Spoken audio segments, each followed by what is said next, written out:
Good evening. बघा, त्या दिवशी आपण फोर्थ लेसन चालू केलेला होता, 6th स्टँडर्ड. लक्ष द्या, हिस्ट्रीचा. आज आपण 4.2 पेजेस आपले कंप्लीट झालेले होते. आज आपण 4.3 घेऊया. Okay. Agriculture, animal husbandry and economic and social life. शेती, पशुपालन ज्याला म्हटलं जातं. ॲनिमल हजबंडरी म्हणजे पशुपालन अँड सोशल लाईफ. समजलं, आर्थिक जीवन, तिथल्या लोकांचं एक सामाजिक जीवन कशा पद्धतीत होतं आज आपण बघूया. Agriculture was main occupation during the Vedic period. त्यावेळेस वैदिक काळामध्ये शेती हा सर्वात महत्त्वाचा व्यवसाय होता.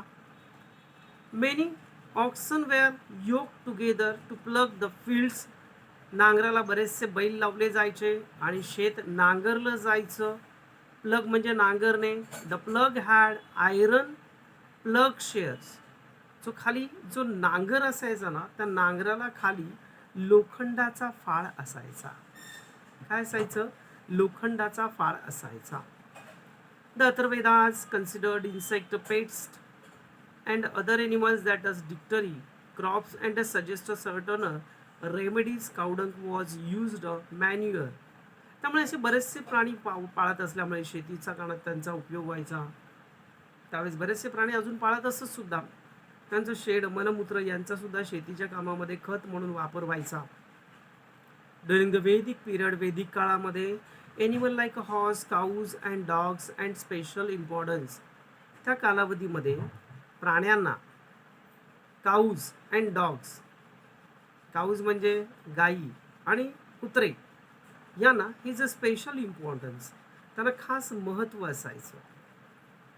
Cow were used to means exchange. That is why cow were high priced. त्यावेळेस गायी हे उत्पन्नाचं साधन असायचे एक्सचेंज करण्यासाठी. That is called barter system. आपल्याकडची वस्तू दुसऱ्याला द्यायची, दुसऱ्याकडची वस्तू आपल्याला द्यायची. अशा प्रकारच्या सिस्टीममध्ये काऊचा म्हणजे गायीचा उपयोग व्हायचा. त्यामुळे गायीची किंमत फार असायची. That is why cows were highly prized. People took a special care to ensure that their cow would not be stolen.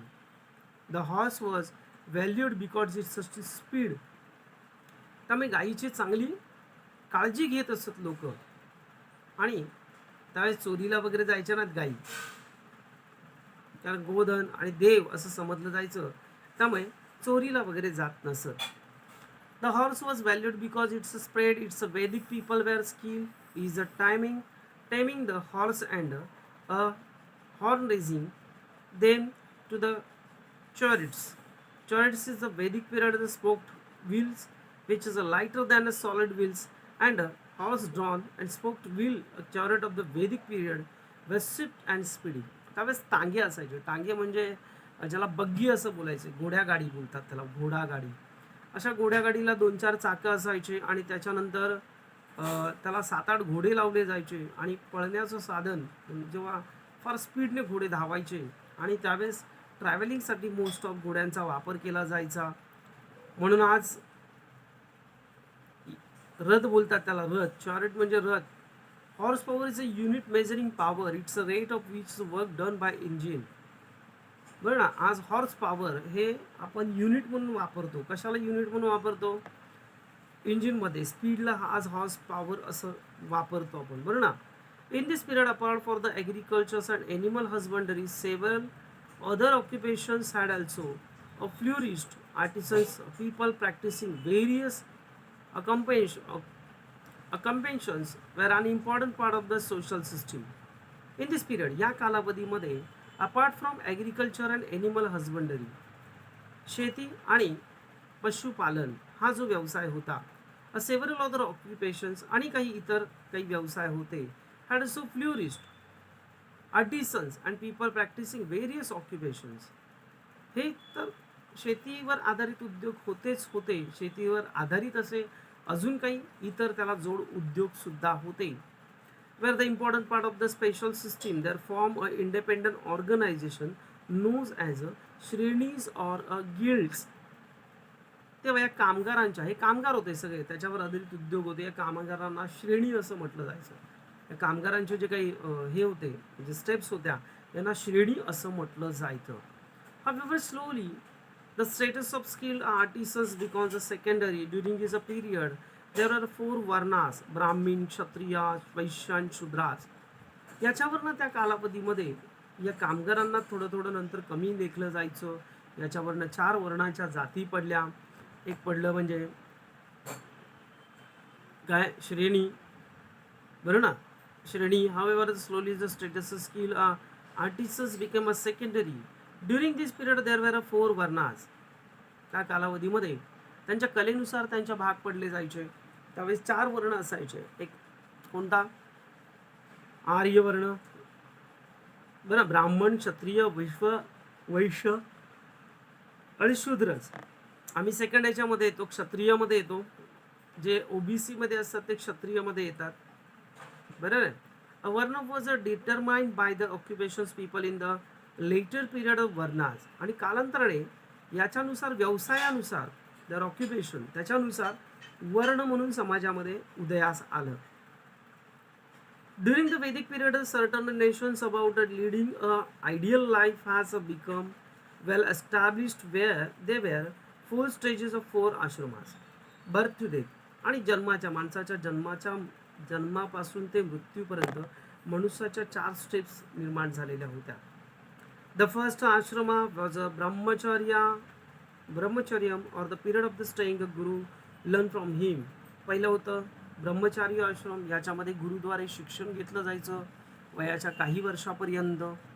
The next stage after successful कम्प्लिशनचं brahmacharya ashram was a grihasthashram. It was accepted the during this period. त्याच्यानंतर ब्रह्मचार्य आश्रम संपल्यानंतर त्याचं पुढे पदार्पण व्हायचं, म्हणजे पुढील आयुष्यामध्ये तो जायचा, तो म्हणजे गृहस्थ आश्रम. म्हणजे त्याचा विवाह वगैरे केला जायचा आणि विवाह करून झाल्यानंतर मग त्यांना मुलं बाळ होणं वगैरे अशा प्रकारच्या गोष्टी असायच्या.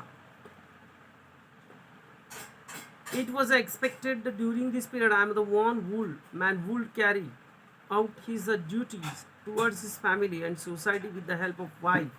The third stage was a वानप्रस्थाश्रम. तो त्या गृहस्थाश्रमामध्ये लग्न केलं जायचं. त्यांच्या मुलं असायची, मुलांची पैदास व्हायची आणि त्यांचं मग जीवन, त्यांचं पालन पोषण करणे काही कालावधीपर्यंत. आणि वय झाल्यानंतर एक थोडंसं एज नंतर त्यांनी वानप्रस्थाश्रम म्हणजे जंगलामध्ये संन्यास घेण्यासाठी निघून जाणे, अशा प्रकारच्या क्रिया होत असे. The third stage vanaprasthashram. The man was accepted a death himself from the household, retired to solitary place and lead to very simple life. त्यानंतर तो गृहस्थाश्रम त्यागून म्हणजे आपल्या बायका पोरांना सगळ्यांना सोडून तो जंगलात जाऊन राहत असे. तिथे देवाचं कार्य म्हणजे चांगली कार्य करत असे आणि देवाचं नामस्मरण करत असे. Then the fourth stage was a sannyas ashram. The stage of the conventions was a renounce relations life order to the understand the meaning of the human life, not stay on the one place. आणि त्यानंतर म्हणजे म्हणतात ना, संन्यास आश्रममध्ये तो एका ठिकाणी कधीच राहत नसे. जंगलात सतत भटकत राहणे, देवाचं नामस्मरण करणे, अशा प्रकारे त्या संन्यासाचं जीवन म्हणून जगलं जायचं. Religious ideas. In these religious ideas, the Vedic period, the forces of nature such as the sun, wind, rain, lightning, storm, rivers were given from the deities. Vedic compositions spray them become life-giving force. The Vedic people put offering into the yajuna, fire pleased them. These offerings were called havi. Yajuna is an act offering havi into the intimately. Yajuna reveals a simple letter on the rules of the yajuna become harder and harder. The importance of the pieces went increasing. बघा त्यावेळेस योजना नाही यज्ञ बोलतात त्याला. त्यावेळेस बरंचसं निसर्गाची पूजा केली जायची. हवा, निसर्ग, पाणी, झाडे, झुडपे यांची पूजा केली जायची. त्याच्यासाठी यज्ञ केला जायचा आणि यज्ञामध्ये देणाऱ्या बळीला, बळी म्हणजे त्याच्यामध्ये जे काही टाकतात त्याला बळी देणं असं म्हटलं जातं. हवी बोलतात त्याला, हवी बोलतात. आता यज्ञाचं महत्त्व वाढल्यामुळे त्यावेळेस ब्राह्मण लोकांचं महत्त्व वाढलं. यज्ञ करण्यासाठी ब्राह्मणच लागायचे, त्यामुळे ब्राह्मणांचं महत्त्व वाढलं. People in the Vedic period had the thought about how to natural phenomenon occurs summer is followed by the rainy season and the rainy season by winter. This is a regular cycle in nature. The cycle in nature and the life cycle that a mood that it were turned by Vedic people is a Rita. The life of all living being it's a part of the cycle natures. Disturb the cycle nature leads a climate is. Everyone should be a careful to happen. Nobody should break laws nature. It's believed that following these rules for the dharma. निसर्गामध्ये राहत असता या वैदिक धर्माचं पालन करणे, या सगळ्या गोष्टींचं पालन करणे हे योग्य होतं. निसर्गाप्रमाणे राहणे हेच उचित होतं आणि निसर्गाप्रमाणे राहणे, त्या सगळ्या गोष्टीचं पालन करणे म्हणजेच त्यावेळेस धर्म असं समजलं जायचं. Political system in this Vedic period, each village had known as a Gramini, a group of village from a Vishnu, whose head was called Vishwapati. Several wish form of the Jana. Later, when is the Jana settled into the specific region? In a specific region, okay, specific region, it come to know Janapadas. The head of the Janas was known as a Nripa and Raja king. The main duty is the king were protect the people, collect taxes, and run the administration efficiently. Okay, efficiently. In order to run administration smoothly, the king appointed various officers to Purohit and the Senapatis. The army were officers to special importance, the office of the collected taxes and Bhagdut. Bhag means